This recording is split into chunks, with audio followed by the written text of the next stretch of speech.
जे गाव टिकवत आहे त्या गावाला बदनाम करण्याचा कोणी प्रयत्न करत असेल तर बाबा तुला माफी नाही, अजिबात नाही. आता या ठिकाणी आम्ही एकच सांगतो की होय, समोरच्या पायाखालची वाळू सरकली. ते दोघेही सैरवाईट झाले. ज्यांना बरोबर घेतलंय त्या लोकांना त्यांनी वाऱ्यावर सोडून दिलं. जे पंचायत समितीला उभे केले त्यांना वाऱ्यावर सोडून दिलं. ग्रामपंचायत पैशाच्या जीवावर मलाच. त्या ठिकाणी असणारी बाजार समिती सुद्धा या आशाताईमुळे एक मताने रात्रीच्या 1:30 वाजता रिकाउंटिंग घेऊन निवडून आणणारी ही ताई आहे. या ठिकाणी कुलस्वामी माझीच, जिल्हा परिषद आली माझीच. त्यांच्या मनातलं स्वप्न साकार करण्यासाठी, शुभाना घडवण्यासाठी आणि स्वराज्याचं तोरण बांधण्याचा विडा त्यांनी उचलला. आम्ही नाही सावित्रीबाई होऊ शकत, आम्ही नाही त्यांची बरोबरी करू शकत, आम्हाला नाही होता येणार जिजाऊ, पण आम्ही त्यांच्या पायाची धूळ तर होऊ शकतो, प्रयत्न तर करू शकतो. आणि तो प्रयत्न करतोय. बाळासाहेबांचे विचार रुजवण्याचं काम, पक्षाला वाढवण्याचं काम केलं. नानांनी समाचार घेतला तो चुकीचा नाही घेतला.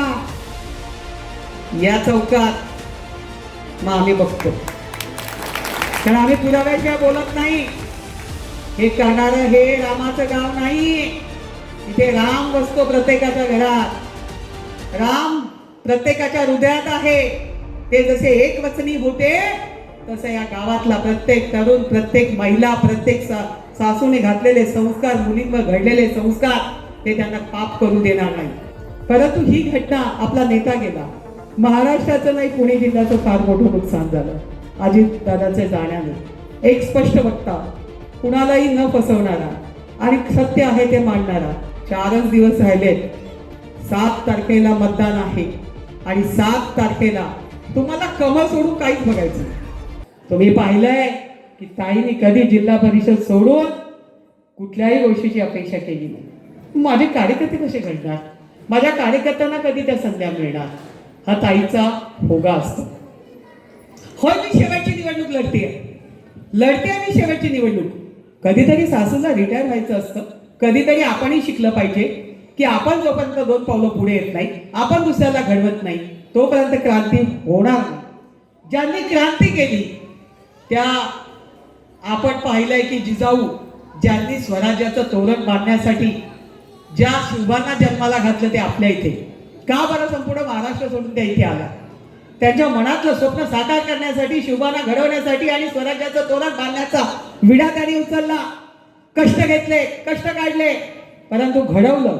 शिवाईच्या आशीर्वादाने या राज्याचं तोरण, स्वराज्याचं तोरण बांधण्याचं जे स्वप्न होतं ते पूर्ण केलं. त्याचप्रमाणे आपण पाहताय सावित्रीबाई फुले यांनी देखील, त्या नसत्याना माईक कोणी तुमच्या हातात द्यायला रिकामं नाही. मुलींच्या शिक्षणाची कवाडं उघडत असताना नवऱ्याची साथ असून सुद्धा, ज्योतिराव फुल्यांची साथ असून सुद्धा त्यांना रोज एक साडी अशी घेऊन जावी लागायची. कारण त्यांना माहिती आहे मी बाहेर पडली, आली मोठी समाज सुधारक, चालली मोठी मुलींना बाहेर काढायला, त्यांना शिकवायला. खूप लोक काय काय बोलायची त्याची आपण कल्पना पण नाही करू शकत. परंतु त्यांनी चिखल फेकून मारला, त्यांनी शेण फेकून मारलं, तरी सुद्धा त्यांनी त्यांचा होरा नाही सोडला, जिद्द नाही सोडली. महामारी आली तर खांद्यावर त्या रुग्णांना घेऊन शनिवारवाड्याच्या आजूबाजूला कधी गेला तर विचारा तुमच्या नातेवाईकांना की सावित्रीबाईंनी कसा त्याग केला. आणि मग आम्ही नाही सावित्रीबाई होऊ शकत, आम्ही नाही त्यांची बरोबरी करू शकत, आम्हाला नाही होता येणार जिजाऊ, पण आम्ही त्यांच्या पायाची धूळ तर होऊ शकतो, प्रयत्न तर करू शकतो. आणि तो प्रयत्न करतोय. गेली 24 वर्ष सतत माझा प्रयत्न चालू आहे. आणि त्या 24 वर्षामधली तब्बल 15 वर्ष मी, जसं दादांनी सांगितलं की या ठिकाणी शिवसेना घडवण्याचं काम केलं, बाळासाहेबांचे विचार रुजवण्याचं काम केलं आणि त्यांच्या सारखंच बोले तैसा चाले त्याची वंदावी पाऊले हा धडा घेतला. या संपूर्ण मीना खोऱ्यामध्ये, पश्चिम पट्ट्यामध्ये असणाऱ्या संत महंतांच्या भूमींमध्ये आपला जन्म झाला. परंतु स्त्रीला सिद्ध करावं लागतं. किती वेळा सिद्ध करायचं, कसं सिद्ध करायचं? आम्ही विकास आणि विकासाच्या मागे नाही राहिलो. विकासासोबत अगदी मुलगी आली तरी तिच्यासाठी धावून जाणारे. रात्रीचं गाडी जर माझ्या कार्यकर्त्याची टोल नाक्यावर पकडली त्याच्यासाठी फोन करून ती गाडी सोडवणारी. त्या ठिकाणी एखाद्याचं ऑपरेशन करायचं असेल तर त्याच्यासाठी धावून जाणारी. त्या ठिकाणी असणाऱ्या मूलभूत गरजा, कारण जिल्हा परिषद आणि पंचायत समिती सटवीच्या रूपाने आपल्याकडे येत असतात. 5 वर्ष आपलं भाग्य बदलत असतात, आपल्या गावचा नक्षा बदलत असतात आणि म्हणून त्या ठिकाणी मूलभूत गरजा ज्या आहेत, शेतकऱ्यांचे प्रश्न असतील, महिलांचे प्रश्न असतील, आरोग्याचे प्रश्न असतील, शिक्षणाचे प्रश्न असतील, बालवाडीचे प्रश्न असतील, हे सगळे प्रश्न हाती घेऊन सभागृहामध्ये आवाज उठवणं. होय, जेव्हा मी या तालुक्यात आली 2002 ला आणि लोकांनी मला डोक्यावर घेऊन मला निवडून दिलं, छातीत धडकी भरली. त्या परिषदेमध्ये डेलिगेशन आलं, काही कामं असली विभाग ग्रामीण भागातली, मी त्यांच्याकडे जाऊन बसायचं. माझी मैत्रीण झालं होतं. आठवड्यातून मी 1 दिवस यायचीच. त्याच्यानंतर अशोक धिवरे साहेब एसपी होते, आलं का लक्षात, एसपी होते. त्यांच्याकडे डेलिगेशन दिलं, एकदा गेले, दोनदा गेले. मला म्हणले ताई तुम्ही डिपार्टमेंटची मुलगी आहे म्हणून तुम्हाला सांगतो की परप्रांतीयांसाठी एवढं करता, जिथे जन्माला आलात त्या आपल्या लोकांसाठी काही करा. आणि ते मनात राहिलं. आणि त्याच्यानंतर मला खरंच चक्क 2002 ला इथून बोलवणं आलं की आपण इकडे यावं. मला आणणाऱ्यांनी आणलं, त्याच्यामध्ये बऱ्याच लोकांचा हात होता. पण इथे आल्यानंतर माझ्या पुढे अट होती की शिवसेनेची जागा आहे, तुम्हाला शिवसेनेचं चिन्ह घ्यावं लागेल. माझे संबंध नितीन गडकरी म्हणजे सगळे सगळे सगळे नेते मंडळींशी इतके मोठे होते. परंतु विचार केला काय करावं, आणि मग विचार केल्यानंतर निर्णय झाला. त्याला 16 दिवस लागले निर्णय घ्यायला. होत नव्हतं पण केला तो याच्यासाठी केला. अरे मला सांगितलं हबीबुल्ला साहेबांनी, या महाराष्ट्राच्या सेक्रेटरीने, कि ताई ये बंबई में है ना, तेरे को बीजेपी आगे आने देगी नहीं क्योंकि गुजराती मारवाड़ी लोग तेरे को घुसने नहीं देंगे और तेरे पश्चिम महाराष्ट्र में कमल कब खुलेगा, तो जो मिल रहा है ले ले. आणि त्यावेळेला मी लगेच निर्णय घेतला, इथे आली, शिवसेनेचं तिकीट घेतलं. बाळासाहेबांचे विचार रुजवण्याचं काम, पक्षाला वाढवण्याचं काम केलं. आता तुम्ही सांगा, ज्या महिलेने 15 वर्ष रक्त ओतून काम केलं, दिवस रात्र काम केलं, 3 वेळा खासदारांना निवडून आणताना सिंहाचा वाटा घेतला, बरोबर ना, आणि तिचीच हकालपट्टी करण्यासाठी दोघांनी चंग बांधला. म्हणजे आम्ही आजपर्यंत कधी कोणाच्या चारित्र्यावर बोललो कधीच नाही. माझा स्वभाव नाही, कारण ते पर्सनल लाईफ आहे, त्याच्याकडे आपण पाहायचं नाही. कोणी किती बोलू दे, किती सांगू दे, मी कधी त्या विचाराचं नाव घेतलं नाही. दोघांचं पण, ज्यांनी मला हकालपट्टी करण्यासाठी प्रवृत्त केलं, कारण उद्धव साहेबांना ते मान्य नव्हतं, पण या दोघांनी जाऊन तिथे बसून शरदने अडवणी करायला लावलं. माझी हकालपट्टी झाली. सकाळी 7 वाजता बरोबर नीलमताई गोरेंचा फोन आला, ताई बातमी बघितली का? म्हटलं नाही ताई. त्यामुळे बातमी फार वाईट आहे, मी साहेबांशी बोलते. म्हटलं अजिबात बोलू नका, काय बातमी आहे? असं.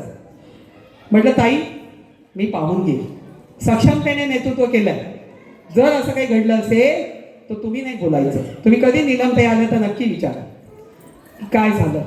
मी त्यांना सांगितलं ताई तुम्ही मला फोन केला, पहिला माझी विचारपूस केली, हे काय कमी आहे का? एका महिलेने दुसऱ्या महिलेचा आदर केला, सन्मान केला, याच्या सगळं भरभरून पावलं. आणि त्यावेळेला जर माझी हकालपट्टी झाली नसती अरुण शेठ, तर मी कधी पक्ष आयुष्यात सोडला असता? ही प्रवृत्ती नव्हती आमची. आम्हाला यांनी हकालपट्टी करून बाहेर काढायला लावलं. नंतर यांच्या हकालपट्ट्या झाल्या, राहिले का ते? वर बसलाय प्रभू रामचंद्र, इथे पाहतोय की काय चाललंय. एका महिलेची कशी दुरवस्था केली जाते, कष्ट करणाऱ्या, रात्रंदिवस मरणाऱ्या, जनतेला घेऊन चालणाऱ्या, प्रत्येक प्रश्न सोडवणाऱ्या, सभागृहामध्ये लढा देणाऱ्या, 75च्या सभागृहामध्ये 74 एक मत करतील. पण आशा ताईला वाटलं की ही जो विषय आहे त्याच्यामध्ये काय क्युरी आहे, कसा चुकीचा आहे. राजकारणासाठी राजकारण आम्ही नाही केलं. आम्ही ते कसं बरोबर आणि कसं चूक आहे हे दाखवून देऊन, अभ्यास करून सांगायचो की 74, कारण तुमच्याकडे बलाबल आहे ना, तुमच्याकडे बहुमत आहे ना. जसं ग्रामपंचायतीमध्ये ठराव मंजूर करताना तुम्ही जरूर करा, पण माझा विरोध का आहे ते स्पष्टीकरण तिथे प्रोसिडिंगला द्या.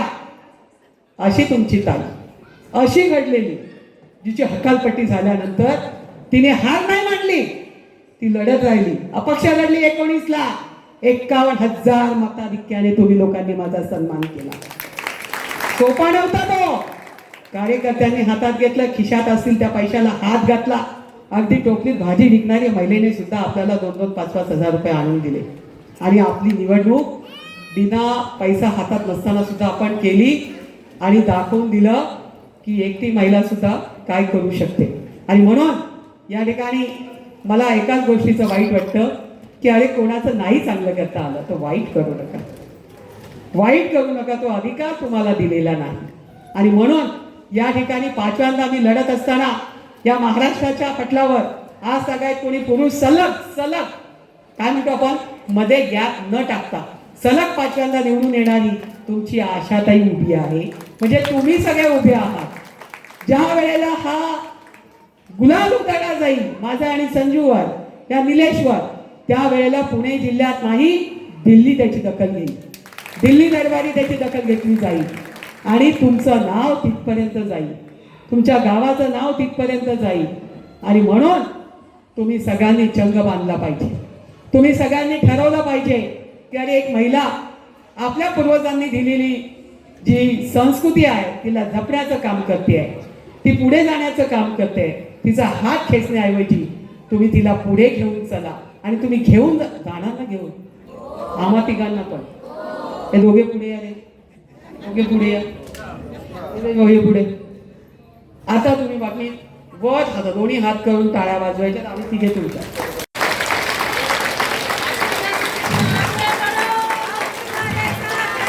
धन्यवाद, धन्यवाद. सर्वसामान्य जनतेला त्यांच्यात देव दिसलाय लाख मोलाच्या आता बघा 51% आलं. मी विचार करू लागली की जसं सासूबाईला देखील एक ही परंपरा आहे. मलाही वाटलं की मी 4 वेळा उभी राहिली, पूर्वपट्ट्याला आपल्यासाठी जाग नाही आली. परीक्षा, अग्निपरीक्षा किती द्यायच्या आणि कशासाठी द्यायच्या. आम्ही पण ही तशी माझी 10वी निवडणूक आहे. विचार करा की एक महिला इथे, जसं भाऊनी सांगितलं, काय बोलले भाऊ, ग्रामपंचायतीला माणूस पडला तर तो 6 महिने बाहेर पडत नाही, भाऊकीला शिव्या घालतो. परत तुमची ताई पडल्यानंतर सुद्धा दुसऱ्या दिवशी लोकांचे आभार मानायला गावोगावी फिरते. एकदा नाही, दोनदा नाही, तीनदा नाही, 4-4 वेळा. पण मग मी विचार केला, 184 गावांसाठी एवढं केलं, आण्यापासून नाण्यापर्यंत, आंबोलीपासून तर नाणेघाटापर्यंत एकही गाव, एकही वस्ती सोडली नाही. मग आता बाकी आपण आपलं डोकं लावलं पाहिजे. आमदारकी सोडून द्यायची, आपल्याला आमदारकी करायचीच नाही. गल्लीपासून दिल्लीपर्यंत सरकार आहे. काय आहे? सरकार आहे भाजपचं, बरोबर ना. आणि मग पक्ष विचार करेल की आता आपण बाकी एकदा किंग व्हायचंय. का व्हायचंय? मला नारंगाव सोडत नव्हतं. सगळे म्हणत होते इथे इथे इथे इथे इथे 6 गाव आहेत, तिकडे 26 आहेत. मी म्हटलं नाही, माझ्या घरी मला जायचंय.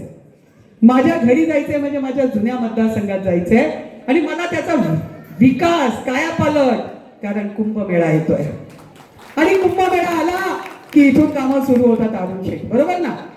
या गावापासून, आर्वीच्या आतल्या रस्त्यांपासून तिथपर्यंत कामं सुरू होतात. आणि मग अशा वेळेला प्रतिनिधी जेव्हा मी असेल तेव्हा या राज्याचे मुख्यमंत्री देवेंद्र भाऊ फडणवीस यांच्यासोबत मी पुढच्या महिन्यात लगेच मीटिंग करा. सुरू झालं, कारण नाशिकला पैसे आले, पैसे वाटपाची सुरुवात झाली. आपण अजून मागे आहोत आणि आपल्याला कधीच पारडं भरून मिळालं नाही. आपल्याला ते मिळवायचं आहे. आणि आपल्या विभागाचा खरा विकास, कारण जिथे नाथपंथीय साधू तिथला कुंभमेळा झाला की आपल्या इथे येतात, आपल्या रस्त्याने जातात, आपल्या इथे मुक्कामी एक दिवस असतात आणि आमच्या पारुंडमध्ये म्हणजे तिथे 10 दिवस असतात. आणि म्हणून या काळासाठी जो निधी भरघोस आणायचा आहे त्याच्यासाठी तुमच्या ताईला प्रतिनिधित्व करायचं आहे. आणि म्हणून ही निवडणूक आपण इथून लढतो आहोत. याबरोबर माझ्यासोबत हे दोघे निवडून आले ना, ते पळतील. गावोगावचे सरपंच अमोल भुजबळ सारखे, यांच्यासारखे, वरपे सारखे सगळेच त्याच्यामध्ये इन्व्हॉल्व होतील. खूप तरुण सरपंच. आता अमोल भाऊ तुम्हाला माहिती आहे, दिल्लीला जाऊन बायकोला घेऊन तो त्या ठिकाणी पारितोषिक घेऊन आला. आमचा अभिषेक मागे त्या ठिकाणी जेव्हा प्रश्न निर्माण झाला प्रशासनामध्ये, नियोजनमध्ये, तर त्याने स्वतः सरपंच म्हणून आम्ही सांगितलं चल रे कंप्लेंट नोंदव, कोर्टात जायचंय, लगेच उठला आणि कोर्टात गेला. म्हणजे खाली सुद्धा लागतो, ग्राउंड लागतं. ग्राउंड शिवाय होत नाही. यांच्यासारखं नाही, एक आम्हाला द्या, एक तुम्हाला घ्या, एक आम्हाला द्या, एक तुम्हाला घ्या. हा, नानांनी समाचार घेतला तो चुकीचा नाही घेतला. या चौकात मग आम्ही बघतो, कारण आम्ही पुराव्याशिवाय बोलत नाही. आणि म्हणून इथे येऊन एक द्या एक करा हे करणारं हे रामाचं गाव नाही. इथे राम बसतो प्रत्येकाच्या घरात, राम प्रत्येकाच्या हृदयात आहे. ते जसे एक वचनी होते तसं या गावातला प्रत्येक तरुण, प्रत्येक महिला, प्रत्येक सासूने घातलेले संस्कार, मुलींवर घडलेले संस्कार ते त्यांना पाप करू देणार नाही, हा विश्वास मला आहे संजू भाऊ. त्यामुळे मी निश्चित निलेश भैया की या ठिकाणी न्याय होणार. आणि म्हणून न्याय होत असताना संजू भाऊ म्हणाला मला एक मत कमी पडलं तर चालेल, द्यायचं तर दोघांना द्यायचं तर देऊ नका. संजू भाऊ, ही विचाराची बैठक आहे. हे लोक कधीच कुणाच्या भूलथापांना बळी पडणार नाही, कारण संस्कार आणि संस्कृती आहे. उद्या पंकज महाराज येत आहेत, दानांनी सांगितलं त्यांचे मेहुणे आहेत, महाराज इथे येऊन तब्येत ठीक नाही तरी ते थांबणार आहेत आणि सगळा दौरा करणार आहेत. तिथे आमचा सत्यवान भाऊ पाळसराप आहे, तो देखील पूर्ण ताकद लावून त्या ठिकाणी मतदारसंघात पाठीमागे असतो. आणि तिसरी गोष्ट, स्वतः या राज्याचे मंत्री गणेश भाऊ नाईक यांनी मला फोन करावा की ताई मला तुमच्या प्रचारासाठी यायचं. केवढी मोठी गोष्ट आहे. इथे आपल्याला पक्षाला सांगावं लागतं की आम्हाला हा नेता द्या, तो नेता द्या, हे द्या. आणि मला स्वप्नात सुद्धा नव्हतं की भाऊ मला फोन करतील. 96ला ते मंत्री होते युतीच्या सरकारमध्ये, सागर बंगल्यावर त्यांचं वास्तव्य होतं आणि त्या काळापासून आमचा परिचय आहे. त्यावेळी ते शिवसेनेमध्ये, मी भाजपमध्ये. परंतु काम करणाऱ्या व्यक्तीला त्याची जाणीव ठेवणारे व्यक्ती म्हणजे गणेश नाईक साहेब. परंतु ही घटना, आपला नेता गेला, महाराष्ट्राचं नाही पुणे जिल्ह्याचं फार मोठं नुकसान झालं अजित दादाच्या जाण्याने. एक स्पष्ट वक्ता, कुणालाही न फसवणारा आणि सत्य आहे ते मांडणारा, जसं वल्लभ शेठ बद्दल बोललं गेलं. पण तुमची ताई हळद याच्यासाठी करते 3 दिवस आम्ही देखील दुखवटा पाहू. आपणही सांगितलं गाड्या बंद, प्रचार बंद, कारण नेतृत्व हरपलंय ते आपलं. आणि म्हणून आपण त्या सगळं केलं, श्रद्धांजली अर्पण केल्या. पण मला हेही सांगायचं आहे की निश्चितपणाने येणाऱ्या काळामध्ये 4च दिवस राहिलेत. 7 तारखेला मतदान आहे आणि 7 तारखेला तुम्हाला कमळ सोडून काहीच बघायचं नाही. फक्त कमळ बघा, पेटीवर कमळ बघा आणि त्याच्यावरती असणारं कमळ बघितलं की 2 कमळाची चिन्ह आहेत. नंबर 3 दिन काही बघू नका, डोक्यात फक्त एक शब्द, आपण देवाची पूजा केली आहे, पहिलं जातोय मतदानाला, मतदान करताना कमळ पाहतोय, दुसरं काहीच बघायचं नाही, डोक्यात एकच विचार, कमळाच्या बटनाला प्रेस करायचं, आवाज होतो तेवढं करायचं आहे आणि खऱ्या अर्थाने इतिहास घडवायचा आहे. कारण मागच्या वेळेला तुम्हाला लक्षात आहे की नाही मला माहीत नाही, पण पंचवार्षिकला जेव्हा मी जिल्हा परिषदेला निवडून आली नारायणगाव गटातून 2 पंचवार्षिकच्या आधी, तेव्हा ह्या पिंपळगाव मधूनच माझी रॅली काढली होती, बरोबर ना अरुण शेठ? एवढी प्रचंड रॅली होती की माणसाला माणूस दिसत नव्हतं.